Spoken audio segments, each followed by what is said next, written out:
В начале немножко технической информации. Это перезалитый выпуск, потому что первый получился без звука. Друзья, я все исправил. И подумал, ну какой же молодец. Поехали. Привет, я Максим Кардозу, это Кардозу Ньюс, и сегодня в выпуске медведи-угонщики, судьба игр, дети Азии, школьник-дебошир и еще кое-что. Ну что, бардабытышки? Ну а начнем мы с новости, которая понравилась не только российским журналистам, но и за рубежом моим коллегам. Так даже казахстанские СМИ обратили на нее внимание. Итак, друзья, это медведи-угонщики. Посмотрите на это забавное видео. Белые медведи угоняют КамАЗ.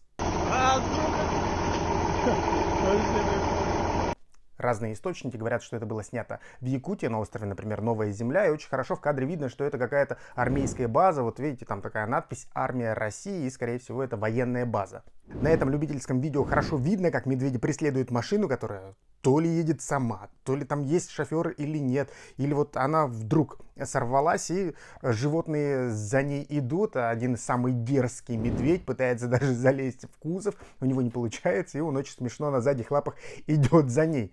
Здесь сразу же вспоминаются видео, когда вот берут котика, да, за передние лапы и вот мучают его, чтобы он ходил как человек на задних.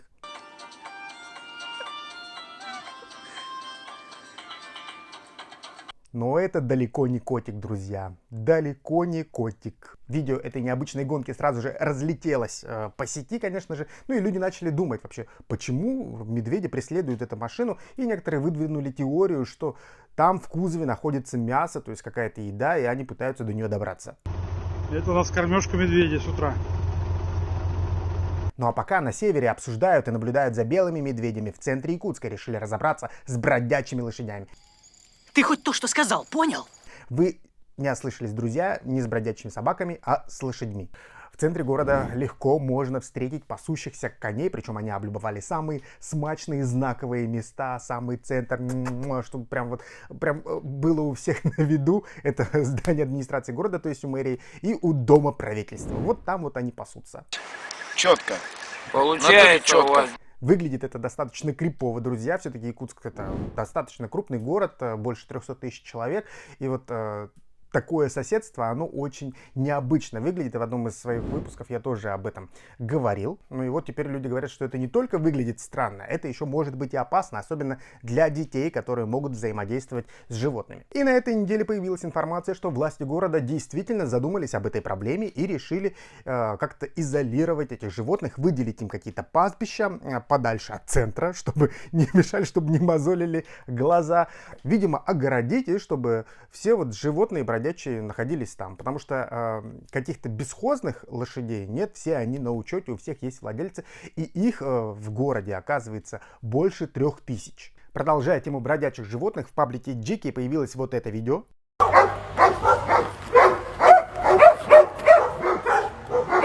Стая бродячих собак атаковала подъезд жилого дома. Говорят, что видео снято где-то в районе порта. Действительно, в этой ситуации непонятно, что делать. Невозможно зайти в подъезд и выйти из него, ведь можно стать жертвой этих псиных разборок.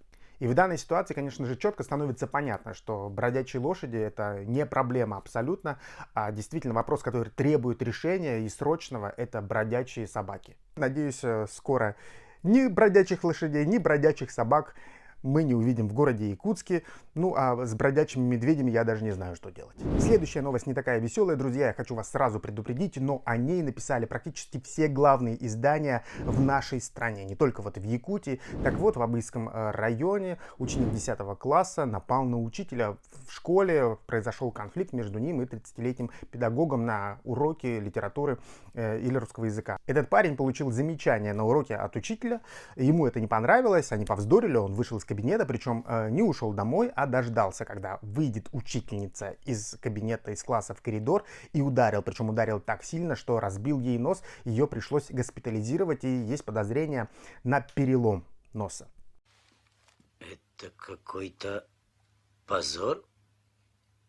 К истории уже подключились следственные органы, даже администрации поселка. В общем, будут разбираться, что там произошло. И, наверное, накажут этого парня. Все-таки бить учителя в школе, ну, как бы это запредельно. Причем нападения на учителей случаются и достаточно часто. И не только это российская история, это история и актуальна для Якутии. Я нашел несколько видео и несколько новостей вот за последние годы, где это демонстрируется. Причем видео довольно-таки неприятные. Если вы натура нежная, так сказать, да, можете перемотать на следующую новость.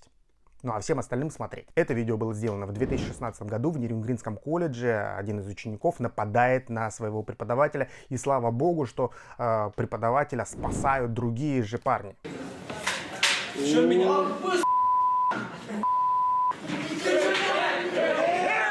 Причем какого-то раскаяния у нападавшего абсолютно нет. И его не остановило даже, что этому педагогу очень много лет, он намного старше, это дедушка. Ну а эта история уже произошла в Якутске в 2017 году в одной из столичных школ. Так вот, подросток сначала начал ругаться во время урока прямо со своей соседкой. Он осыпает ее нецензурной бранью, на это реагирует учитель, говорит ему выйти. Там начинается перепалка, в общем. Ну и потом ученик разозлился, так сказать, да, и толкнул учителя, да так сильно, что там парты даже разъехались, я не знаю, ну, по крайней мере, шум стоит такой. Ну и понятное дело, что чаще всего, конечно же, в этой ситуации жертвами остаются учителя, потому что они не могут ничего ответить ребенку, подростку, ни с этических соображений, ни по закону. И этим часто, конечно же, ученики пользуются. Ну и в этой связи я хотел вам показать вот ролик, который на неделе появился, его снял Следственный комитет. Ролик собрал уже кучу хейта в интернете, его как только не ругают все и вся, ну и действительно он такой странненький, если честно. Там, значит, вот следователи предупреждают, поздравляют подростков с 14-летием. Тебе исполнилось 14? Поздравляю. И говорят им, вот, мол, поздравляем, тебе 14 лет, и теперь ты несешь ответственность за все грехи, какие только можно. Такие как кража, грабеж, разбой, угон и вымогательство. Ты понесешь серьезное наказание за терроризм и захват заложников. Убийство, грабеж, нападение, изнасилование, терроризм, там куча всяких разных, конечно же, интересных статей, за которые может поплатиться этот 14-летний подросток. В общем, его предупреждают об этом. Все это, конечно, смотрится неуместно по большому счету. Но вот в ситуации, когда подростки нападают на учителей, вот, может, женщине вообще нос сломали, что там с ней вообще происходит, непонятно, то такие предупреждения от Следственного комитета, может быть, и нужны. Я, конечно, не одобряю этот ролик, но все равно, может быть, нужно как-то доносить до детей и подростков, что за все их деяния есть какая-то ответственность. Ну и давайте продолжим хорошими новостями. Друзья, на этой неделе в Москве состоялась большая премьера фильма Дмитрия Давыдова «Пугало». Это победитель Кинотавра 2020 года. И вот фильм идет к зрителю массовому, общероссийский прокат. Больше чем в 80 городах можно будет посмотреть этот фильм. Некоторые наверняка его уже видели, другие только собираются на него пойти. Так вот, в Москве премьера состоялась в Большом кинотеатре «Октябрь». На ней присутствовало 800 человек. Зал вообще рассчитан на 1600, но по правилам можно заполнять лишь 50%. Так вот, билеты раскупили буквально за один день. Такой большой интерес к этой картине. И вообще сейчас говорят про ренессанс какого-то, про новую волну якутского кино. Самые главные продюсеры, режиссеры, киноведы, все сейчас обратили внимание на якутские фильмы, и это, наверное, такой прорывной момент, когда можно о себе заявить не только вот на каком-то фестивальном уровне, но и действительно на большом прокатном. Также главный журнал, посвященный кинематографу и искусству кино, он называется. Он главной темой своего нового выпуска, нового номера сделал тоже якутское кино. Там есть рецензии, там есть статьи, посвященные и режиссерам, и актерам, и якутской культуре, традициям, быту, искусству. В общем, это такое погружение в культуру народа Саха. Действительно такое большое, и это тоже настоящее событие.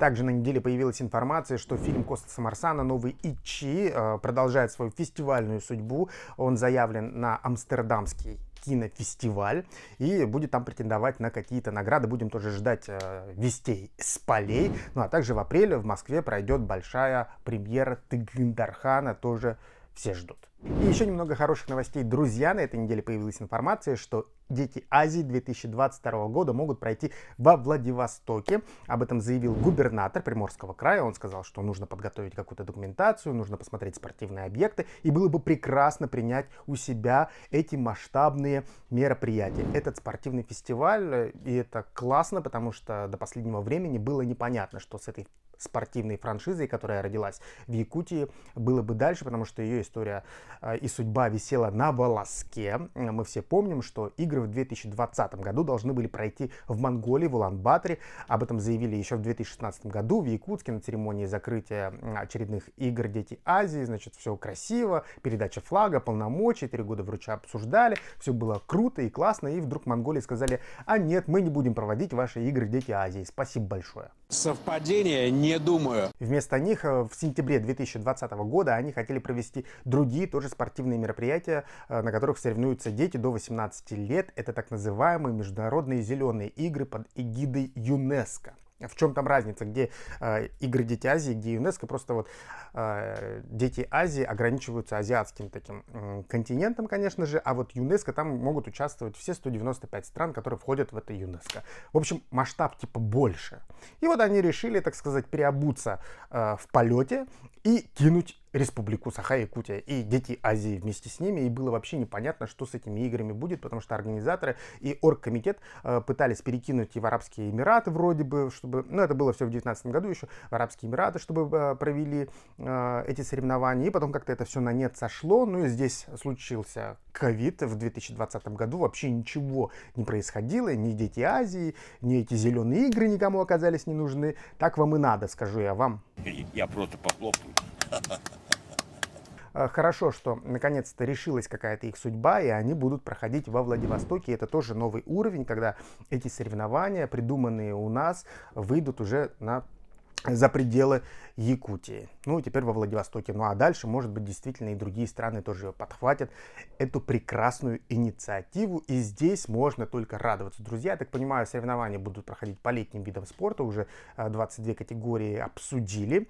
Тоже будем ждать. Классно, что на Дальнем Востоке, что во Владивостоке. Расширяется география. В общем, вперед, друзья. Исторический парк продолжает снабжать нас шок-контентом в сфере гастрономии. Вот я в прошлый раз рассказывал, как там готовили прекрасное блюдо из язычков карасей. Просто очень вкусно наверняка. Так вот, здесь решили пойти дальше и предлагают рецепт уже лапы медведя.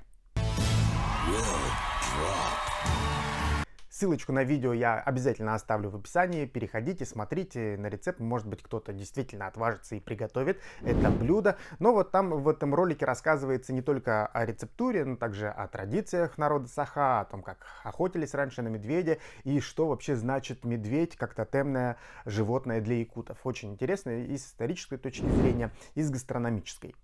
Про традиции тоже никто не забывает. Перед трапезой, как говорят, нужно сымитировать звук птицы, ворона, для того, чтобы дух медведя подумал, что его ест птица, а не человек. Очень отдаленно напоминает вот мясо лося, который тут раз был. Он, конечно, по структуре вообще не похож. Вкус у него приятный. Ну, мясо, просто вкус мяса.